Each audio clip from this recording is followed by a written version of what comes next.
સયાજીબાગ ખાતેના ઝુમા પશુ પંખીઓને ગરમીમાં રાહત મળી રહે તે માટે દર વર્ષની માફક આ વર્ષે પણ વ્યવસ્થા કરવામાં આવી છે। પશુ પક્ષીઓના પિંજરા ઉપર ગ્રીન એગ્રોનેટ, સૂકા ઘાસના પૂડા, ત્રાલસા વગેરે બિછાવીને તેના પર પાણીનો છંટકાવ કરાય છે, જેથી પાંજરાની નીચે ઠંડક મળી રહે। આ ઉપરાંત પિંજરાની અંદર અને બહાર પણ પાણીનો છંટકાવ કરવામાં આવે છે। જરૂર પડે તો પ્રાણીઓના બચ્ચાના પિંજરામાં બરફના ટુકડા રાખવામાં આવે છે। બરફના ટુકડા સાથે બચ્ચા રમે છે અને ચાટે છે। આ રીતે ઠંડક પણ મેળવી શકે છે। વાઘ માટે બહાર પાણીના હોજ ઉપર શેડ બનાવ્યો છે, જેને ગરમી લાગતા પાણીના હોજમાં પડીને ઠંડક મેળવે છે। હરણ માટે પણ શેડ બનાવ્યા છે।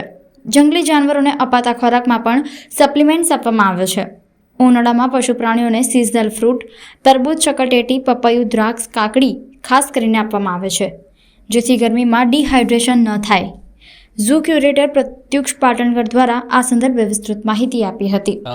નમસ્કાર, હું જણાવવા માગીશ કે અચાનક માર્ચ મહિનાના આખેરથી જ ગરમીનો જે એકદમ પ્રકોપ વધી ગયો છે, તાપમાન વધી રહ્યા છે અને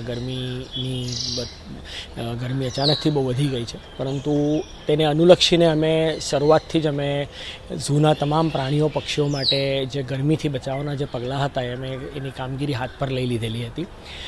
માત્ર પ્રાણીઓ પક્ષીઓ જ નહીં પરંતુ ઝૂ જોવા આવતા સહેલાણીઓને પણ ઠંડક મળી રહે તે માટે કરીને ઝૂના સંપૂર્ણ વિસ્તારમાં પિંજરાઓ અને પિંજરાઓના ફરતે અને વિઝિટર પાથવે એના તમામ પર હાલ દિવસમાં 2 વાર પાણીનો છંટકાવ કરવામાં આવે છે।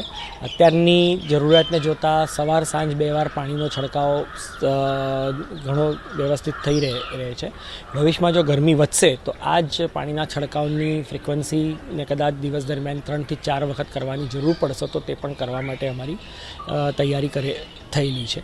તે ઉપરાંત આપણે વાત કરીએ તો ખાસ કરીને પિંજરાઓની ઉપર જૂના પિંજરાઓ જે છે એના ઉપર સૂકા ત્રાલસા અને સૂકા ઘાસ નાખી અને તેના ઉપર પાણીનો છંટકાવ કરવામાં આવે છે, જેથી પ્રાણી પક્ષીઓને જે છે એ સંપૂર્ણ ઠંડક મળી રહે।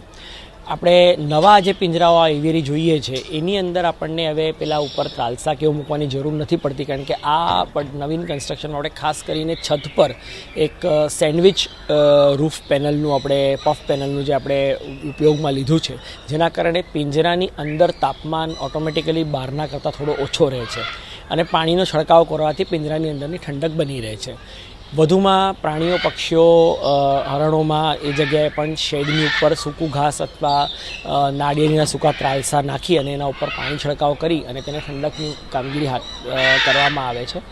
વધુમાં આ સિઝન દરમિયાન હવે સિઝનલ જે ફળફળાદી છે એનું તાત્કાલિક એનું પ્રમાણ ખોરાકમાં વધારી દેવામાં આવ્યું છે, જેમ કે કાકડી, તરબૂચ, શક્કરટેટી, આ બધા જે સિઝનલ છે કેરી જે આવશે થોડા દિવસમાં, એટલે આ સિઝનલ ફળફળાદીનો જે ખોરાકમાં ઉપયોગ થશે એટલે ડિહાઇડ્રેશનની કોઈ સમસ્યા પ્રાણી પક્ષીઓને રહેશે નહીં।